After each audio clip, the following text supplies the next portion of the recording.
At this hour, I'm Christina Aguayo in Dallas, and here are your top stories.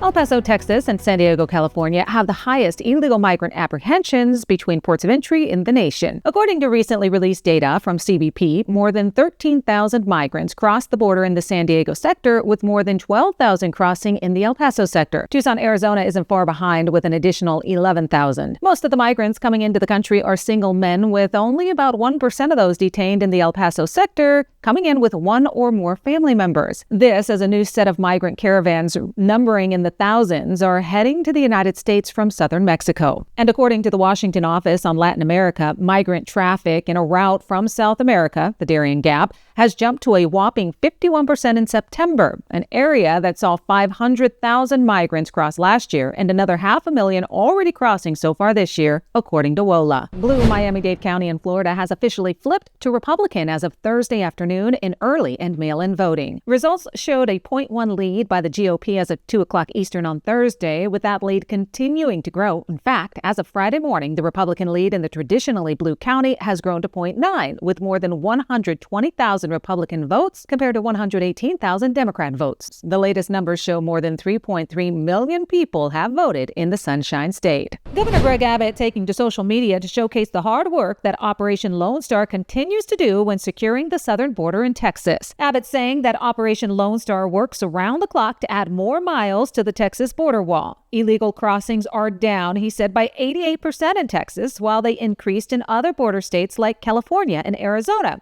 It's because of Texas's stiff resistance. Since the launch of Operation Lone Star, the multi-agency effort has led to more than 516,000 illegal migrant apprehensions, resulted in more than 45,000 criminal arrests, with more than 39,000 felony charges reported. Florida Attorney General Ashley Moody has filed a lawsuit against the Biden-Harris DOJ for blocking the state's investigation into the second assassination attempt of President Donald Trump that happened at his golf course in West Palm. Moody is asking the court to make the federal government stop blocking the state of Florida from investigating Ryan Ruth, the would-be assassin, while the feds are also looking into the incident. Governor Ron DeSantis ordered the investigation at the state level to make sure it was handled properly and with complete transparency. However, the DOJ has told Florida they can't interview witnesses and is asking the state to back down. Moody says they are violating the 10th Amendment and doesn't want to wait for evidence to disappear, so she's asking the court to force the federal government to cooperate or at least stop blocking the state's investigation. A French trader has bet a whopping $28 million on Donald Trump to win the 2024 presidential election on the political betting platform Polymarket. According to Polymarket, one of the large whales on the platform is an experienced French trader who has extensive trading experience and a financial services background. This same trader is in control of 4 large accounts, which bet $28.6 million and another bet coming in for $7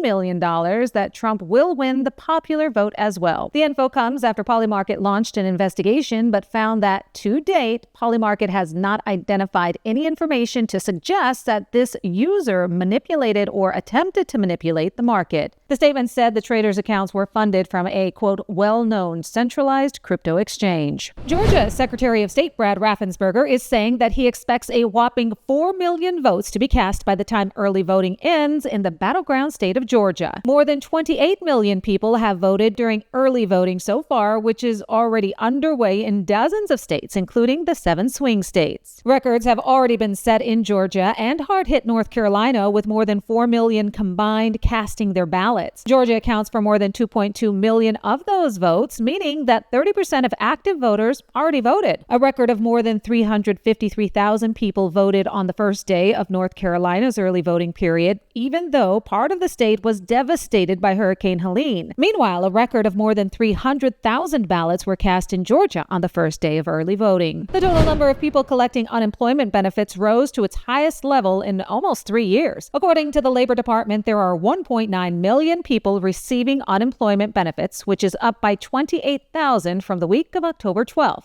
That's the most since November 13th, 2021. However, the number of people filing new claims fell last week by 15,000 to 227,000 for the week of October 19th. That's less than the 241,000 analysts forecasted. U.S. Secretary of State Antony Blinken has announced another $135 million in aid to the Palestinians, saying it's critical that aid enters Gaza. Blinken spoke in Qatar on Thursday on his 11th visit to the region, attempting to solidify a ceasefire between Israel and the terror group Hamas. The war in Gaza broke out after Hamas terrorists entered Israel, tortured and killed innocent civilians, and took hundreds of people hostage. Prime Minister Benjamin Netanyahu says his goal is to get the hostages back and eradicate the terror group. That's what you need to know at this hour. In Dallas, Christina, Aguayo, Salem News Channel.